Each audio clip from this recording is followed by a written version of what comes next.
제자들이 가서 예수께서 지시하신 대로 어미 나귀와 나귀 새끼를 끌어다가 그 위에 겉옷을 얹으니 예수께서 올라타셨다.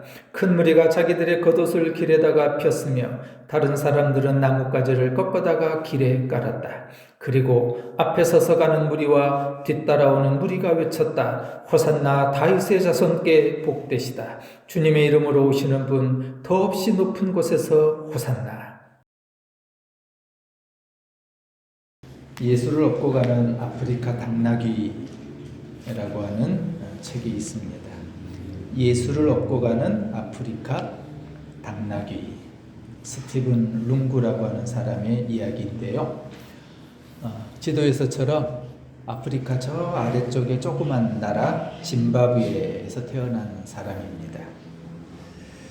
그는 스스로 나는 예수님을 업고 가는 당나귀에 불과합니다 라고 말하는 사람입니다. 부모님으로부터 버림받았고요. 그래서 그 버림받은 것의 증오와 분노로 검은 그림자라고 하는 아프리카의 깽단에 가입을 해요. 그리고 테러리스트가 된 사람입니다. 아직 영국으로부터 독립하기 전 이 짐바브웨라고 하는 나라가 식민지 나라였는데요. 50대 아버지와 10대 어머니 사이에서 스티븐 룽구라는 사람이 태어납니다. 어려서부터 가정폭력을 당하고요. 그리고 굶주림에 시달리며 견디지 못해서 이모 집으로 도망갑니다. 이모 집에서 그가 지냈던 곳이 이모 집에 닭을 기르는 닭장 안에서 살아요. 상상해 보십시오. 얼마나 그 생활이 비참했는지요. 이모 집에서도 견디지 못하고 더 이상 이 닭장 안에서 내가 살 수 없다. 닭장 안에 얼마나 냄새가 지독해요. 거기서 뛰쳐나옵니다. 그리고 길거리에 쓰레기통을 뒤지고 썩은 음식으로 끼니를 돌봅니다. 그래서 그가 살던 곳이 다리 밑이었다 그래요. 그리고 그곳에서 가출한 또래 아이들을 만납니다. 그리고 깽단에 가입하게 되죠. 살인을 하고요. 폭행을 하고요. 강도짓을 합니다.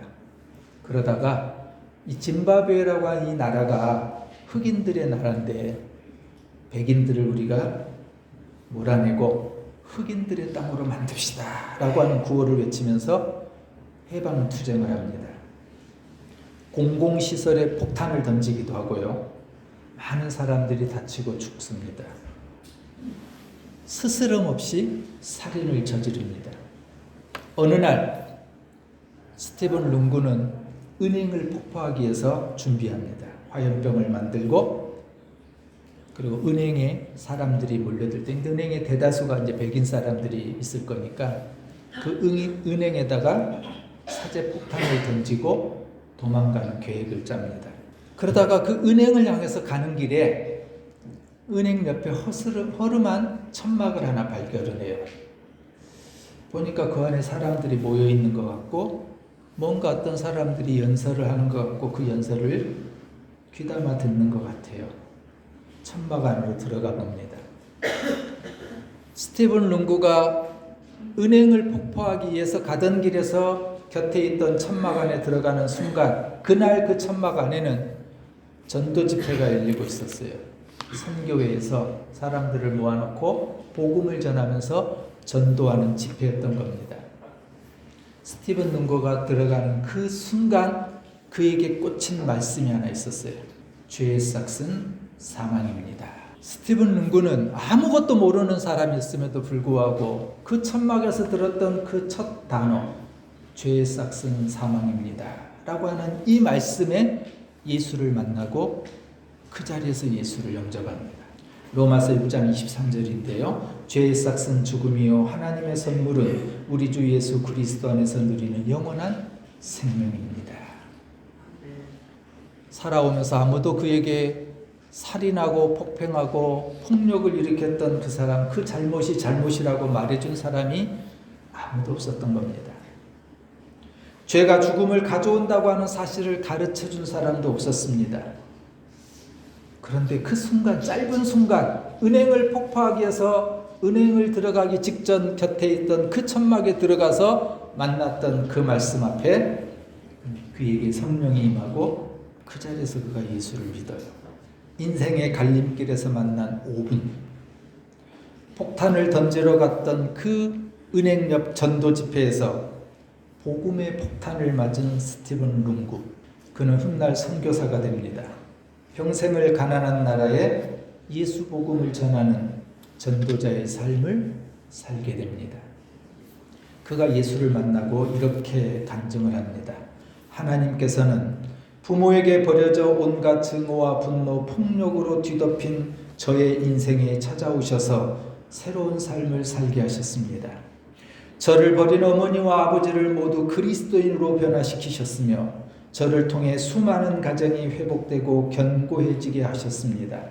세상은 저에게 증오와 공포와 죽음을 가져다 주었지만 하나님께서는 저에게 기쁨과 사랑과 행복을 줬습니다.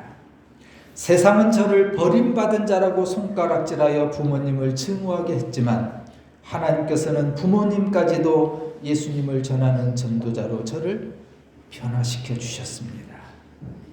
평생 기쁜 소식이 되신 예수 그리스도만 전하는 인생으로 하나님께 붙들려 행복한 전도자로 주님께 영광 돌리는 삶을 살게 해주셨습니다.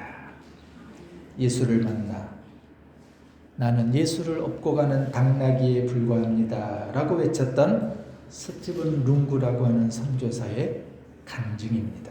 오늘 우리는 종려주일 예배를 드리고 있습니다. 메시아 구세주로 오신 예수님, 십자가의 죽음을 위해서 예루살렘 성으로 들어가신 날을 기념하는 주일이 종려주일입니다. 왜 종려주일이라고 하냐면은 예수님이 가시는 길에 우리가 읽었던 말씀처럼 제자들이 겉옷을 나귀 등에 길에 펴고 종려나무 올리브 가지를 사람들이 길바닥에 꺾어서 펴드렸다 해서 종려주일입니다. 당시 왕이 행차할 때는 먼지가 나지 않도록 그렇게 겉옷을 펴고 나뭇가지를 펴서 먼지가 나지 않도록 하는 왕의 행차가 당시의 풍습이었습니다. 사람들은, 제자들은 예수님이 왕으로 오셨다라고 하는 사실을 기념했던 겁니다.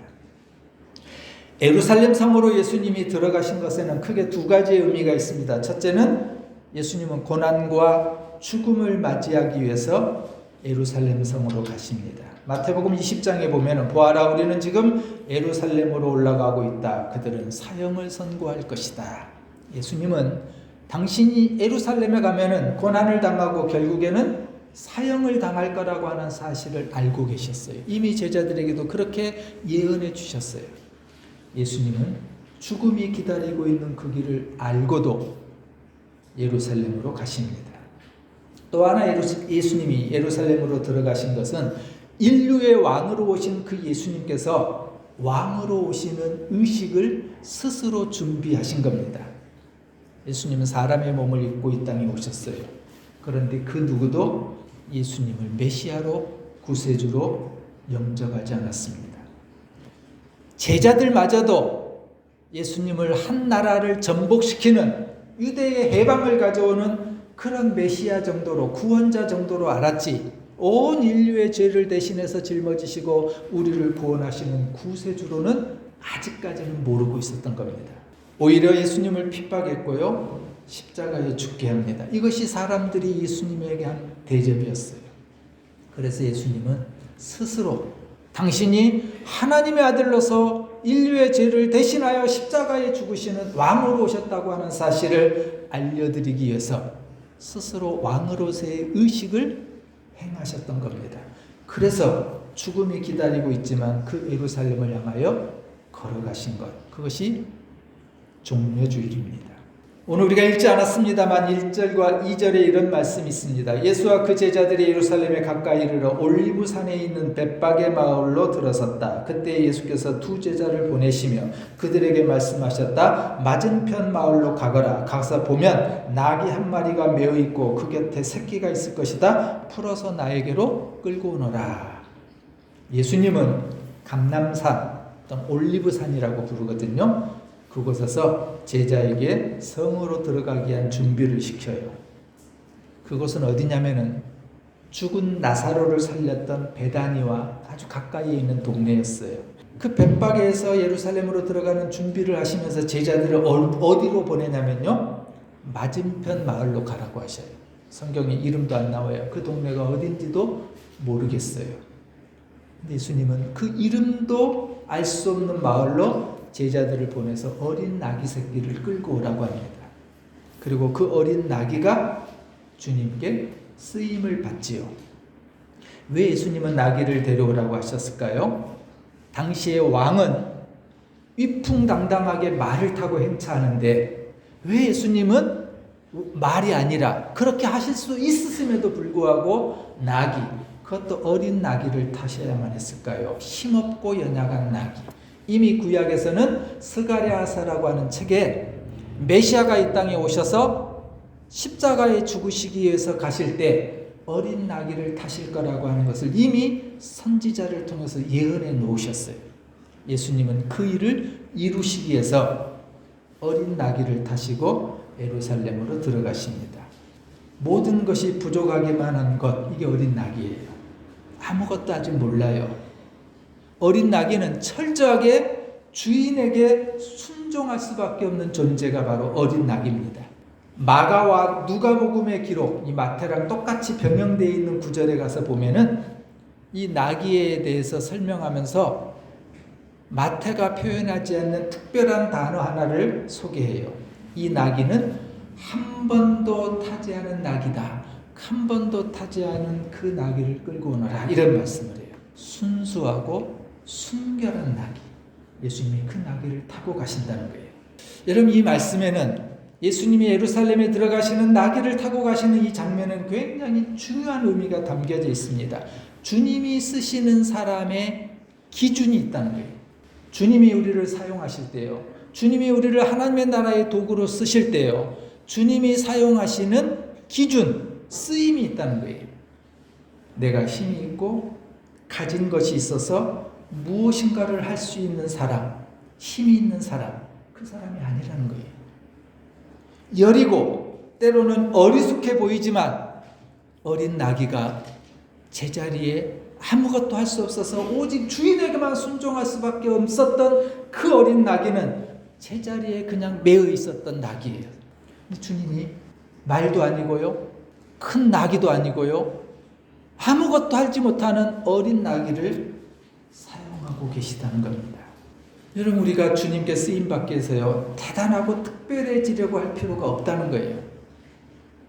내가 좀 더 힘을 가지고, 내가 좀 더 가진 다음에, 내가 좀 능력이 생긴 다음에, 그 다음에 내가 주님께 쓰임받아야 되지. 천만에요.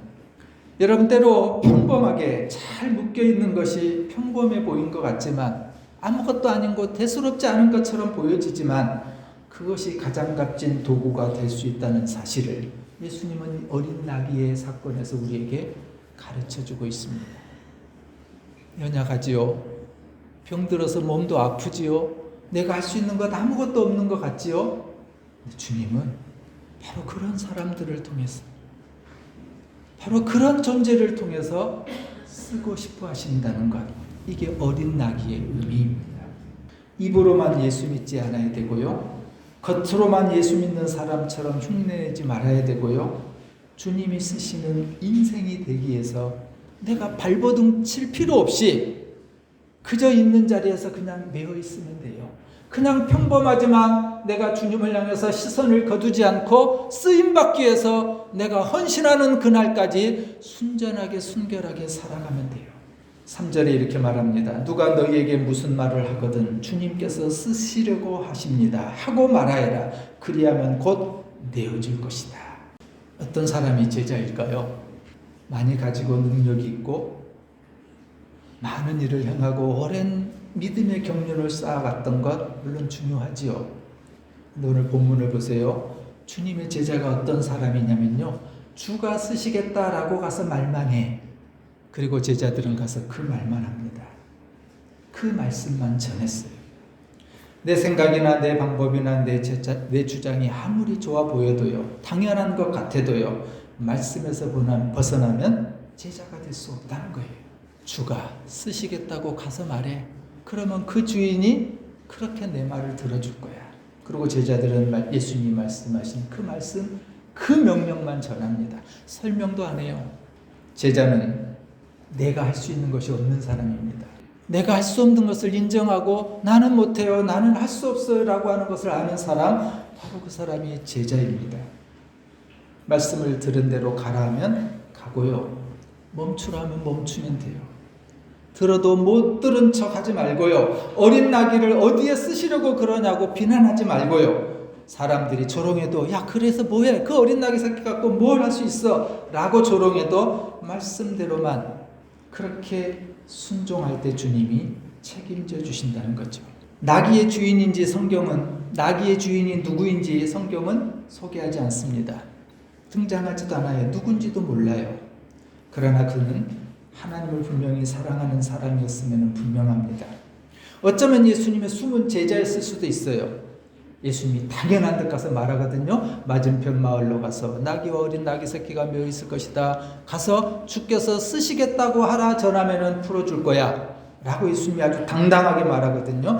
그런 걸로 봐서는 아마 예수님과 가까웠던 사람, 숨은 제자였던 것 같아요.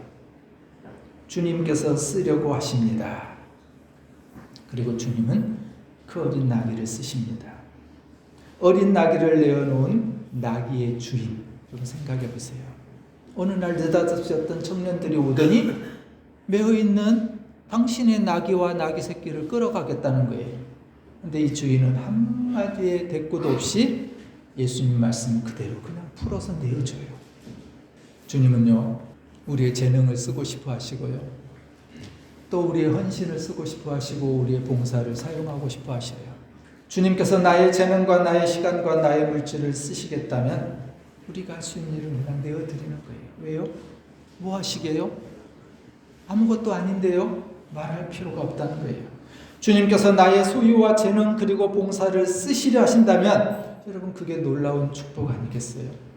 나귀 주인이 나귀를 가지고 있는 것도 하나님의 뜻이었다면 지금 내가 가지고 있는 것, 그것이 무엇이든요, 큰 것, 대단한 것 아니어도요, 내가 가지고 있는 그것, 하나님 앞에 그것을 내어드리고 허락하는 것, 여러분 그것이 하나님 앞에서의 순종인 줄로 믿습니다.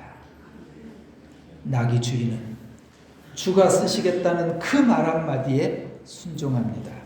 이 말씀 앞에 거울처럼 우리 자신을 들여다보면 쉽게 들이지 못하는 우리의 모습이 한없이 부끄럽기만 합니다. 아직은 아니라고, 모자란 게 너무 많다고, 힘도 없다고, 물질도 없다고 머뭇거리고 주저하는 우리들의 모습과는 다르게 주가 쓰시겠다라는 그 말 한마디에 아낌없이 내어드렸던 이름 없는 나귀 주인, 여러분 기회는 우리 앞에 언제나 있습니다. 그 기회를 놓치고 후회하지 않는 인생으로 살기를 소원합니다. 제자들은 새끼 나귀를 어미 나귀와 함께 데려옵니다. 7절, 어미 나귀와 새끼 나귀를 끌어다가 그 위에 겉옷을 얹으니 예수께서 올라타셨다. 안장도 없었어요. 제자들이 겉옷을 벗어서 나귀의 안장에 깔아드립니다. 여러분 이게 봉사고 헌신입니다. 아무것도 없어도요, 내게 가진 것, 그것, 그 겉옷일 망정, 그것을 내어드리고 깔아드리는 것. 하나님은 우리에게 분수에 넘치는 헌신과 봉사를 요구하지 않습니다. 우리가 할 수 있는 것 중에서, 내가 가지고 있는 것 중에서 주님을 사랑하는 그 마음으로 드리는 것, 여러분 그것이 헌신이고 봉사입니다. 주님을 사랑하는 마음이 컸던 제자들은 겉옷을 벗어서 나귀의 안장처럼 길가에 깔아드렸습니다.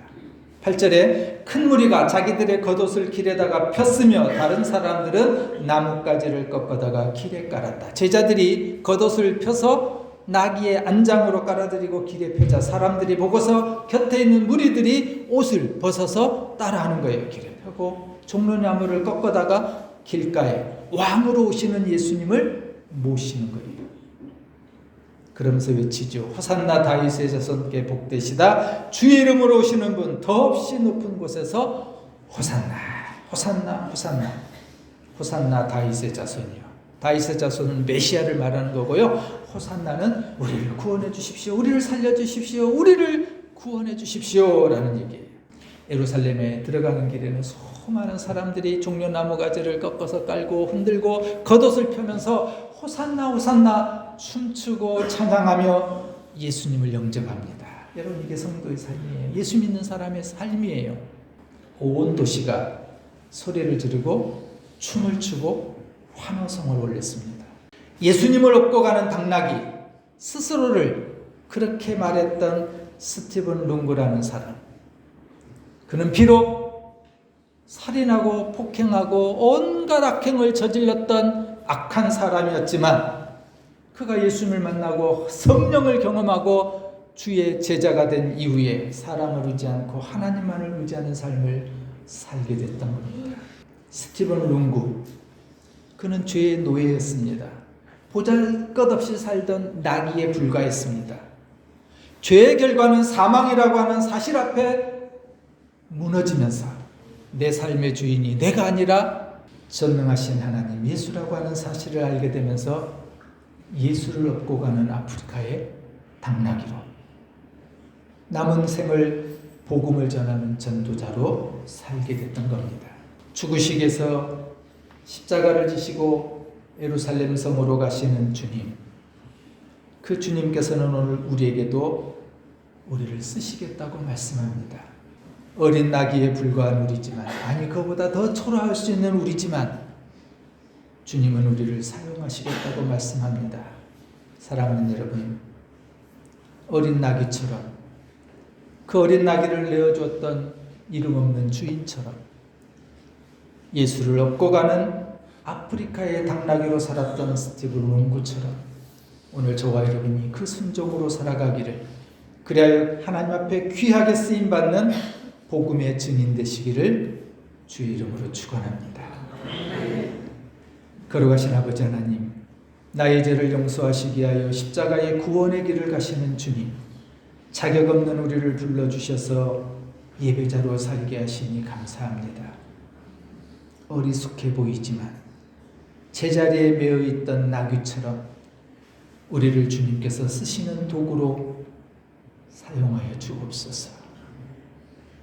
주님께서 말씀하신 그대로 순종했던 제자들처럼 나는 죽고 예수로만 살게 해 주시옵소서. 주님께서 쓰시겠다 하실 때 아낌없이 내어놓은 나귀의 주인처럼 나의 전부를 내어드리는 헌신과 용기를 허락하여 주옵소서. 예수 그리스도 이름으로 기도합니다. 아멘.